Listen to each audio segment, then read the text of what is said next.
Salut tout le monde, j'espère que vous allez bien, moi c'est Mimi Senpai et aujourd'hui on se retrouve enfin pour la partie 2 de K-drama que je vous recommande.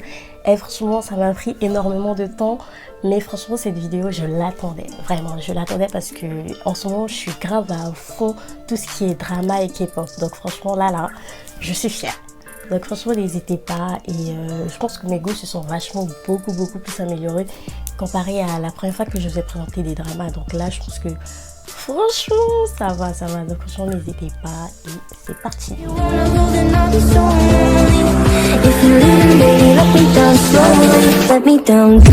Alors, on commence avec le tout premier drama surnaturel que j'ai vu, Orange Marmalade. Du coup, en fait, celui-là, tu vois en fait que c'est vraiment un drama simple. En tout cas, comparé à ce que je vais présenter, tu verras vraiment la différence si tu les regardes. Celui-là, tu vois, c'est un drama écolier et tout, tu vois, c'est vraiment simple, mignon, tout ça. En gros, tu es dans un monde où il y a des vampires et des humains. Et en gros, là-bas, les vampires sont grave discriminés. Du coup, en fait, ils ont signé un traité de paix avec les humains. En gros, qui disent qu'ils ne doivent pas boire de sang humain, juste du sang animal ou un truc comme ça. Pour qu'en gros leur identité soit protégée. Et en gros comme ça, ils vivent ensemble, tu vois. Mais sauf que ça c'est vraiment juste en apparence parce que les vampires sont vraiment discriminés de ouf. Et là nous on suit l'histoire de Baek Marie, l'héroïne, qui en fait, c'est un vampire du coup. Elle essaye en fait de s'intégrer dans son nouveau lycée. Elle tombe sur le gars populaire comme d'habitude, qui tombe amoureux d'elle, qui essaye en fait de découvrir qu'est-ce qui se passe. Il veut la protéger, mais que lui aussi il déteste les vampires, tu vois. Donc compliqué un peu la romance, mais tu vois que en soi ça va, ça passe. Je vais donner mon avis personnel et tout parce que ça va être trop long. Mais ce que je peux vous dire, je vous recommande, il y a 12 épisodes de à peu près 1 heure qui sont tous les dramas que je vais vous présenter sont tous disponibles sur Viki. Donc n'hésitez pas et j'espère que vous allez apprécier. Alors, I'm Not a Robot, celui-là aussi je l'ai trop aimé parce que déjà il y a la technologie et tout, tu vois, les scientifiques, tout ça, t'as capté, trop mon délire. Du coup en gros ça nous parle d'un PDG qui s'appelle Kim Kyu. Lui en fait c'est quelqu'un qui est allergique au contact humain. En gros il y a personne qui peut le toucher, il peut pas rentrer en contact avec les gens sinon en gros il commence à avoir des réactions et tout. Du coup pour ça en fait ils vont concevoir un robot spécial en gros qui a l'apparence humaine, pour qu'en fait il puisse s'adapter et en gros rentrer en communication avec quelqu'un, tu vois. Et sauf que il y a eu un problème avec le prototype et la personne en fait qui a servi de modèle va venir en gros prendre la place du robot. Donc en gros comment la cohabitation va être possible entre quelqu'un qui est allergique au contact humain et en gros quelqu'un qui se fait passer pour un robot, tu vois. Et donc en gros tu suis l'aventure et tout. Franchement moi j'ai beaucoup aimé, j'ai apprécié et même le final, tu vois, c'était simple, au calme et tout. C'est une série que je recommande. Il y a 16 épisodes, tous disponibles sur Viki, mais il est aussi disponible sur Netflix. Donc franchement n'hésitez pas. Pas facile d'avoir une vie de Cendrillon avec une belle-mère qui te maltraite et une demi-sœur qui est en accord avec sa mère. Donc là c'est la vie que mène Eunao, notre héroïne. Il y a beaucoup de difficultés en fait à s'en sortir parce que son père voyage vraiment souvent, donc en gros il n'est pas au courant de la situation. Et en fait elle va tomber sur des riches héritiers, des cousins, et en fait c'est leur grand-père qui va lui demander de s'occuper en fait de ses petits-fils, et c'est comme ça en fait qu'elle va rentrer dans une villa mais juste incroyable et vivre en gros avec ces jeunes hommes. Mais sauf que la règle numéro 1 c'est pas de relation amoureuse. Donc comment va se passer la cohabitation de ces 4 personnes, quelle est l'histoire derrière en gros chaque cousin, parce que oui ils sont tous spéciaux. T'en as un qui est bad boy, t'en as un qui est playboy et t'en as un qui est superstar. Donc n'hésitez pas à suivre leurs aventures. Il y a 16 épisodes qui sont disponibles sur Viki et Netflix. Donc let's go. Une série qui est récemment sortie et que j'ai déjà terminée et adorée, c'est Neverless. Je sais pas si ça se prononce comme ça, mais en fait c'est un drama que j'ai kiffé, et à côté aussi je lis le webtoon. Je sais pas si vraiment genre le webtoon ça va se signer en gros comme le drama, mais ça après t'as capté. En gros déjà là j'ai trop kiffé l'histoire parce que là t'as un gars qui est littéralement obsédé par les papillons et t'as une jeune fille qui s'appelle Nabi qui signifie papillon en coréen. Donc là, juste imagine, c'est obligé en fait qu'il soit obsédé par l'héroïne. Donc du coup là, il va se passer, en gros, ce qui doit se passer. Ils vont entamer une relation secrète parce qu'en gros lui c'est vraiment le pire playboy du campus. Elle pouvait pas trouver pire. Elle vient juste de sortir d'une relation compliquée avec un petit ami qui était un peu dérangé, je dirais. Donc là, elle voulait pas un truc sérieux, mais les problèmes, franchement n'hésitez pas. Il y a 10 épisodes qui sont disponibles sur Netflix et je pense que vous n'allez pas être déçus. Un drama qui a effectivement fait parler de lui, c'est True Beauty. Déjà, son casting, il a juste été oufissime. Il a fait parler de lui déjà avec Chae-eun-woo. C'est normal, tu vois, c'est normal. Mais déjà, en fait, c'est un drama que j'ai beaucoup aimé parce que j'ai lu le webtoon.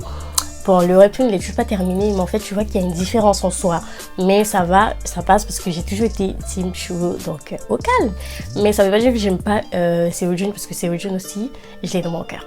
Du coup, en gros, ceux qui connaissent toujours pas l'histoire, en gros, ça nous parle d'une fille qui a du mal à s'accepter parce qu'elle est pas très belle naturellement. Elle a des boutons et tout. Du coup, en fait, elle va essayer de camoufler tout ça avec du maquillage. Elle se transforme en fait en une autre personne. Genre démaquillée et maquillée, elle est complètement différente. Elle devient en fait la déesse de son nouveau lycée, sachant que c'est quelqu'un qui a eu beaucoup de mal dans son passé. Elle a essayé de se suicider et tout. Donc franchement, on suit ses aventures dans son nouveau lycée. Qu'est-ce qui va se passer, comment elle va en fait se lier d'amitié. Tu vois en fait que elle est super innocente, mais en même temps tellement marrante et tout. Et du coup, il y avait grave de moments drôles et tout durant tout le drama et tout. Et franchement, c'est un drama que j'ai beaucoup apprécié parce que ça touche vraiment beaucoup de sujets comme en gros suicide, discrimination et tout. En fait, il y a beaucoup de choses qui ont été adaptées, mais comparé à la trame originale, tu vois que voilà, il y a un truc qui manque en fait. Mais ça va, ça passe en soi. N'hésitez pas, il y a 16 épisodes qui sont disponibles en streaming sur Viki. Donc, n'hésitez pas. Un autre drama surnaturel que j'ai regardé, c'est Hotel del Luna. Celui-là, il est juste incroyable. En plus, c'est avec le même acteur que dans Orange Marmalade. Et c'est juste un truc de ouf, comment c'est marrant. En fait, là, ça nous parle d'un hôtel qui est au plein centre de Séoul. Et lui, il n'accueille que des personnes qui sont déjà décédées. Genre, en gros, c'est un hôtel pour les fantômes, t'as capté? Et du coup, ce qui va se passer, c'est qu'il y a un gars qui était entre la vie et la mort qui allait dans cet hôtel. Et pour en ressortir, en fait, il a parlé avec la gérante qui est complètement cinglée. Cette meuf, elle est très très cinglée. Elle a demandé en gros qu'il lui donne son fils dans 20 ans. Et lui, il a vendu son fils. Et il croyait que c'était rien et tout. Mais il s'est rendu compte après que c'était vraiment vrai. Du coup, 20 ans plus tard, elle vient récupérer ce qui est à elle. Et là, maintenant, le fils dinguerie, il découvre des trucs et tout. Ah là là, c'était trop marrant, putain. Trop marrant. Franchement, n'hésitez pas. Il y a 16 épisodes qui sont disponibles sur Netflix. C'est sorti en 2020, du coup c'est quand même récent. Donc franchement, n'hésitez pas et j'espère que vous allez apprécier. Alors, What's Wrong with the Secretariat Kim? J'ai kiffé franchement parce que déjà j'avais lu le webtoon à côté. Donc en fait j'attendais beaucoup de ce drama. Et en plus de ça, le casting juste incroyable. Et le couple, oh là là, putain, ils vont trop bien ensemble, Park Seo-joon et Park Min. Donc franchement, t'as capté. Du coup en fait ça nous parle d'un vice-président qui est super arrogant et insupportable. Du coup il y a personne qui le supporte et tout. Et sa seule secrétaire Kim Miso, qui arrive à le supporter depuis plus de 9 ans, l'annonce du jour au lendemain: je veux démissionner. Quoi? Mais qu'est-ce qui cloche? C'est la secrétaire Kim. Pourquoi elle veut démissionner et tout? Du coup en fait il essaye par tous les moyens de récupérer sa secrétaire. Et en gros est-ce que dans tout ça il va pas commencer à éprouver des sentiments envers sa secrétaire? On apprend tout ça. Après t'apprends plein de secrets derrière. Et du coup franchement moi je trouve que le drama il a été quand même bien adapté. Il a suivi quand même assez bien la trame originale du webtoon. Donc franchement ça m'a beaucoup plu, j'ai pas été déçue. Les aspects qui allaient derrière et tout, franchement ça allait. Franchement c'est un drama que j'ai beaucoup apprécié. Donc franchement n'hésitez pas. Il y a 16 épisodes disponibles sur Viki. Un drama que j'ai kiffé, c'est Suspicious Partner. Déjà j'ai kiffé le cast. On sait pourquoi déjà. Et ensuite, j'ai kiffé aussi l'histoire parce que c'est plus un drama action avec des meurtres, des enquêtes à résoudre et tout. Et en plus, là, ça parle plus de avocats, procureurs, tout ça. Donc du coup, franchement, bon délire et j'ai bien aimé. Du coup là on suit l'histoire d'un jeune procureur en fait qui est détesté par ses clients et par tous les avocats parce que genre il est vraiment super désagréable. Et on suit aussi l'histoire d'une jeune fille qui est étudiante en droit, elle veut devenir avocate. Et ces deux-là en fait ils vont avoir des rencontres peu communes, je dirais. Et à la suite de ça, en fait, la fille elle va être accusée de meurtre, d'avoir tué son petit ami. Et du coup, en fait, l'histoire elle part de là. Qu'est-ce qu'en fait lui il va faire? Est-ce qu'en fait il va encore plus l'enfoncer ou en gros est-ce qu'il va essayer en fait de rétablir la vérité? Donc c'est ça qu'on suit. Et après en fait il va se passer encore plus de choses, énormément de choses. Donc franchement n'hésitez pas, il y a 20 épisodes qui sont disponibles sur Netflix et Viki. Alors, Extraordinary You, c'est un drama que j'ai beaucoup apprécié et c'était super triste vers la fin, mais ça fait quand même partie des dramas que j'ai le plus apprécié, je crois. Là, on est dans le top 5 là. Ça nous parle d'une jeune fille qui s'appelle Eudano. En fait, elle a tout pour être le personnage principal. Elle est jolie, elle est gentille, elle a plein d'amis, elle est fiancée à l'un des plus beaux mecs du lycée et l'un des plus populaires. Donc du coup, en fait, tout est parfait, tu vois.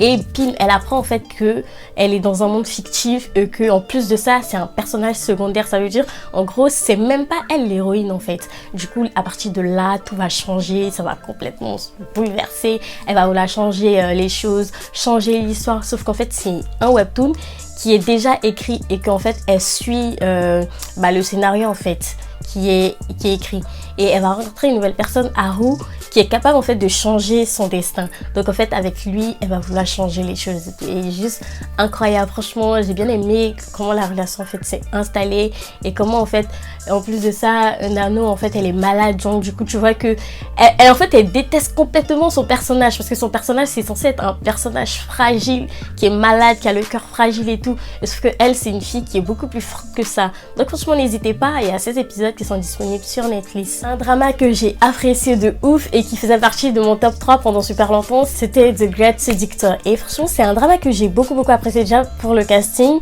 Lui j'ai regardé pour le casting, je savais même pas ça parlait de quoi et tout.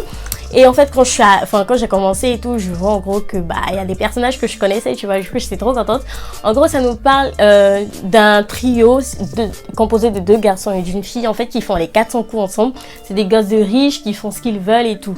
Et du coup, un jour, la fille du groupe, en fait, elle se fait recal par son petit copain. Et du coup, en fait, elle décide de se venger de lui. Et elle apprend que il est amoureux, en fait, d'une fille. Du coup, elle propose, en fait, à l'un de ses camarades, elle lui propose un défi qu'il accepte, en gros, qui doit séduire, en fait, la jeune fille. Il la fait tomber amoureuse et, en gros, la recale après. Du coup, c'est comme ça que ça va partir. Il commence à se renseigner sur la vie de la fille et tout. Et en gros, à partir de là, il se passe vraiment beaucoup de choses, tout ça. Et comment le couple va se former, qu'est-ce qui va se passer après et tout. Franchement, n'hésitez pas.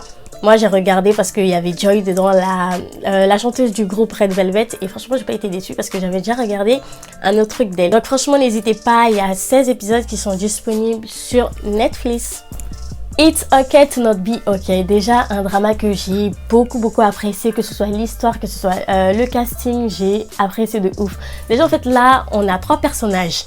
Ko Moon-young, c'est la fille, Moon Gang-tae et Moon Sang-tae, c'est les 2 frères. En fait les 2 frères, eux, en fait ils fuient quelque chose parce que le grand frère, il est aussi autistes et en plus de ça, il a assisté en fait à la mort de leur mère, elle a été assassinée. Du coup en fait ça fait qu'il a beaucoup plus de traumatisme, tu vois. Donc du coup son frère il a commencé à être aide-soignant dans un asile et il va rencontrer en fait Ko Moon-young, une fille qui a énormément de problèmes et quand elle l'a rencontré elle a dit je le veux. Du coup en fait est-ce qu'il va réussir en fait à gérer ce personnage là, comment en fait ils vont s'en sortir et qu'est-ce qui va se passer par la suite. Donc du coup n'hésitez pas, c'est une fille qui est complètement tarée, elle peut le poignarder mais genre juste comme ça, elle est folle de ouf. Donc du coup franchement n'hésitez pas, hein. Il y a 16 épisodes qui sont disponibles sur Netflix. Zabayo to World Apart. Pendant super longtemps c'était mon numéro 1 en question de drama parce que tu vois c'est un drama action et tout. En plus là moi je sais pas mais j'aime vraiment beaucoup les dramas action, tu vois. Il y a de la romance mais ça va, tu vois, il y a vraiment beaucoup plus d'action que ça. Donc en fait ça nous parle d'une jeune fille qui est médecin et elle en fait son père c'est un super écrivain, c'est un célèbre écrivain de webtoon. Le webtoon le plus célèbre qu'il a écrit ça s'appelle Dabayu et du coup en fait à un moment en fait il essaye de tuer le personnage principal de lui-même, sa propre histoire et sauf que en fait il va se passer des événements qui vont faire que sa fille va se retrouver en fait dans le webtoon. Du coup en fait elle arrive en fait à traverser le webtoon et la vraie vie. Donc du coup qu'est-ce qui va se passer? Elle va essayer de sauver le personnage principal de l'histoire parce qu'elle aussi c'est une lectrice.